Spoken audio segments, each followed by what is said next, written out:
Cara, Olimpíadas são fantásticas, não são fantásticas?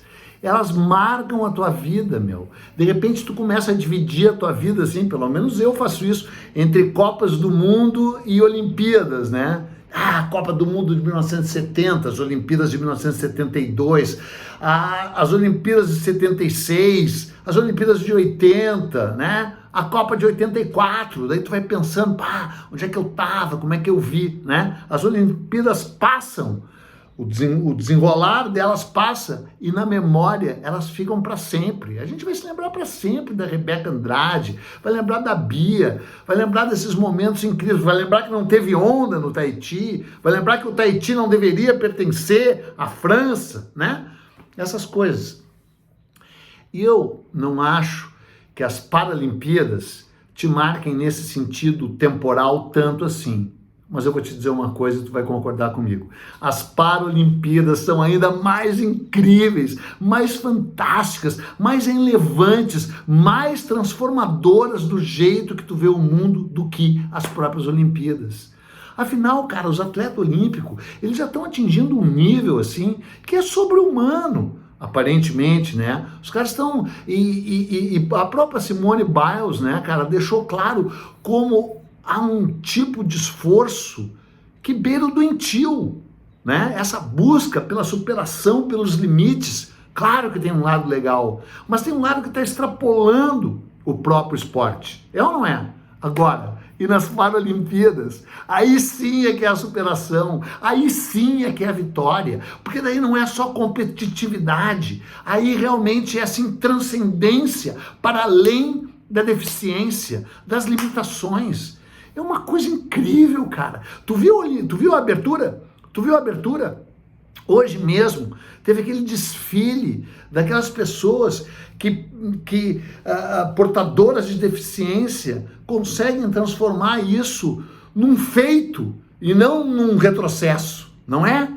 Nossa, cara, é incrível, né? Arco e flecha com pessoas que não têm os braços e as mãos, como uma atleta indiana que atira, um pé fica no arco e a corda fica na boca. Né, cara? Basquete em cadeira de rodas. O cara que nada sem ter braço e sem ter pernas. Eu fui meio metido atleta, sabe? Eu corri umas maratonas, corri 4 maratonas, fui nadador anos, sou um bom nadador ainda, de certa forma, embora um velho, né? E fora de forma, mas daí, cara, quando tu pensa nos tempos que tu já fez, ou mesmo sendo um atleta amador, como aliás, eu fui um atleta amador, né? Não dá nem graça tu comparar os tempos que tu conseguiu na tua vida com os tempos que os verdadeiros atletas olímpicos conseguem. Mas daí, quando tu pensa nos teus tempos, nos teus exercícios, em comparação com os dos atletas paralímpicos, é inacreditável. O cara não tem as pernas e os braços e nada tão rápido quanto eu jamais nadei na minha vida. Faz 100 metros em 1 minuto, por aí, nadando. É incrível, cara. E futebol para cego, para deficiente visual, né? Inclusive o Grêmio deveria contratar vários desses jogadores cegos, que certamente são melhores do que alguns que estão no elenco do Imortal Tricolor. Vale para o Corinthians, para o Fluminense. Não estou falando isso porque eles eliminaram o Grêmio das competições, estou falando isso porque eles vão cair os dois, né? Quer dizer, não sei se vão cair, nem é isso, porque daí eu já entro nessa trip nada olímpica, né, que o futebol traz. Enquanto vem uma Paralimpíada, e é aí que tu vê que, nossa, que coisa mágica! Como é que pode ser tão incrível, né? E, olha, essa história aí já vai chegar quase a 100 anos, né? Na verdade, já ultrapassa 100 anos quando tu vai para o que deu origem às Paralimpíadas, né? Parece que o primeiro campeonato de pessoas com deficiência foi feito na Alemanha em 1888 para deficientes auditivos, o popular surdo, né?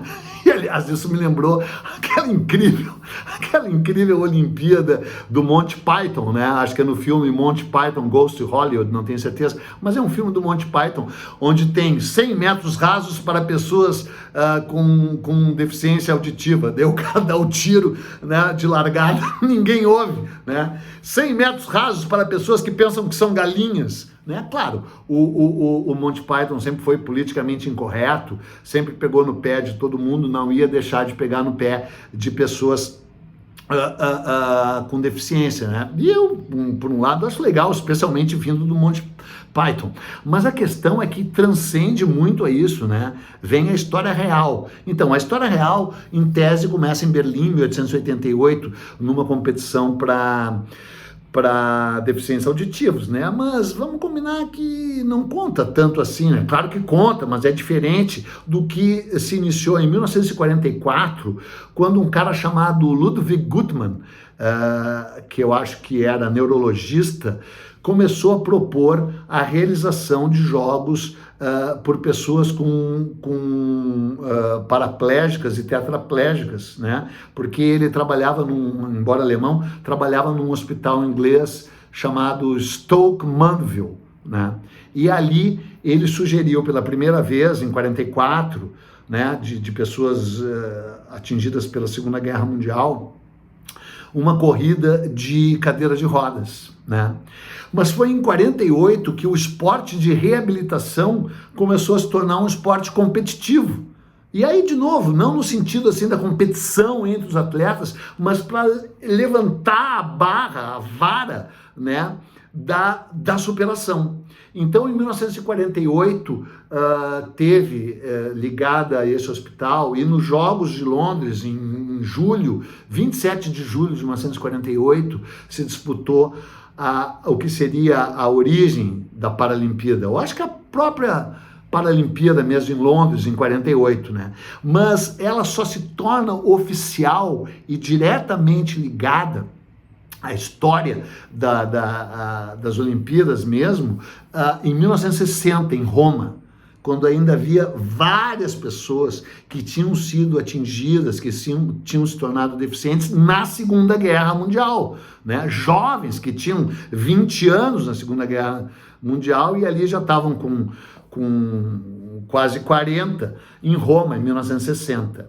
Mas mesmo assim, foi só a partir de 1988, que, em Seul, que aí a Paralimpíada e a Olimpíada passaram a ser na mesma cidade, né? Para daí dar essa mesma dimensão, aproveitar a estrutura, aproveitar a mídia, aproveitar esse interesse gigante que as Olimpíadas despertam e sempre despertarão, né? Desde a Grécia, né? Se bem que lembrando que na Grécia não tinha a Paralimpíada, né, cara?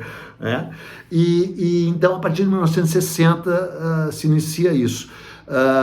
Mas em 72 começa a ter os Jogos Paralímpicos de Inverno.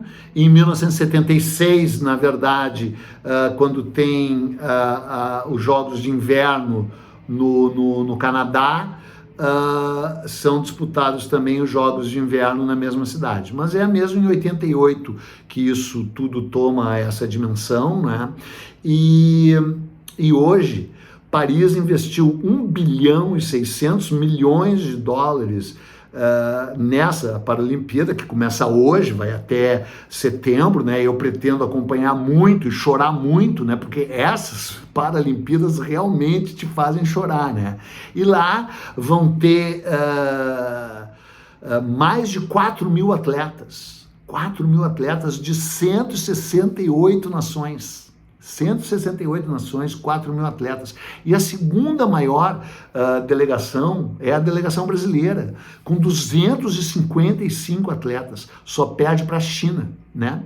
E o Brasil, de fato, tem uma ligação forte. O Brasil é uma potência paralímpica, né? O Brasil consegue resultados extraordinários nas Paralimpíadas.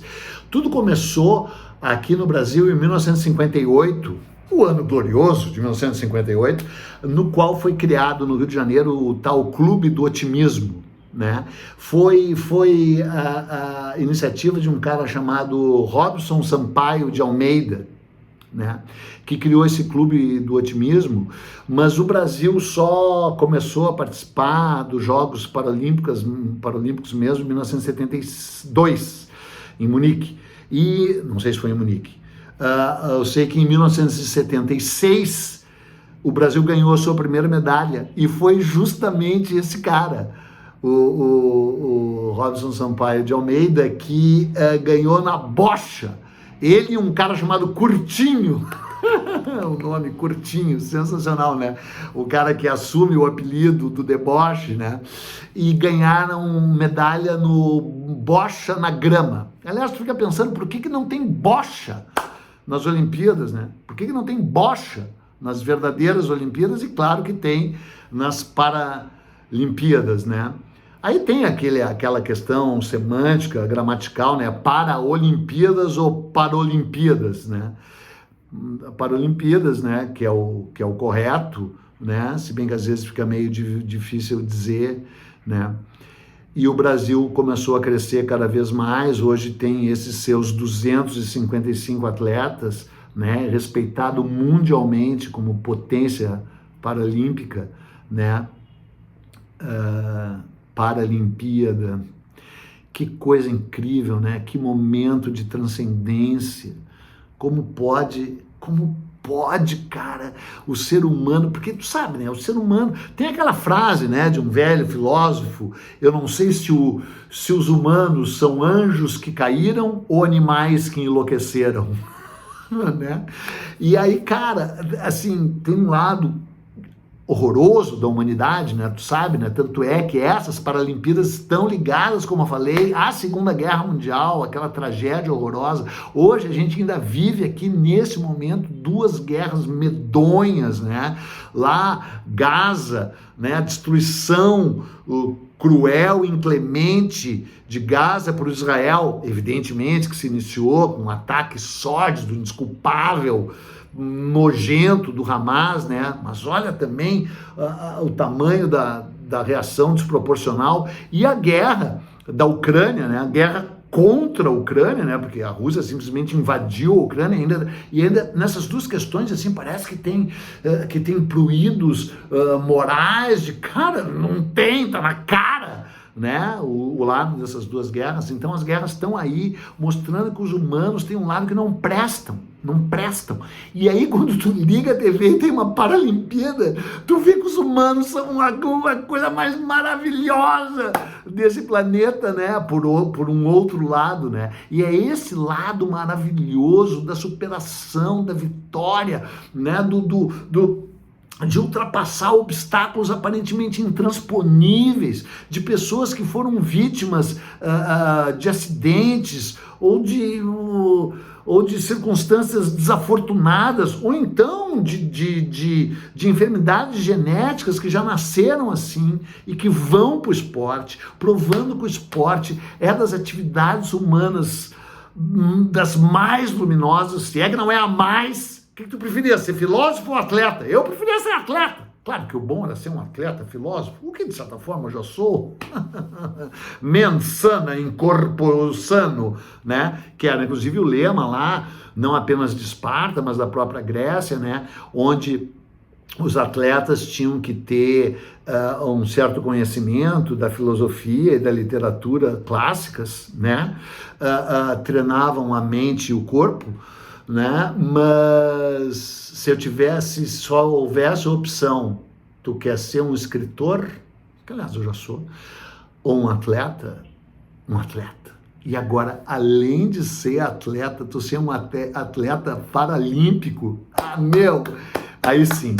Então toda a saudação, todo elogio, todos os incensos, todos os louros da vitória, todas aquelas coroas de oliveiras, né, para aqueles que tiveram que usar uma coroa de espinhos de suas enfermidades, de suas deficiências, e a suplantaram com essa glória que é ser um atleta paralímpico. Então, acho que a gente está iniciando aí uns 10 dias de ficar chorando muito. na frente da TV. É ou não é? E aí não é nem questão de torcer ou não para o Brasil, né? O Brasil, de fato, tem muita chance de medalha, mas parece clichê, mas não é. São todos vencedores. É isso aí.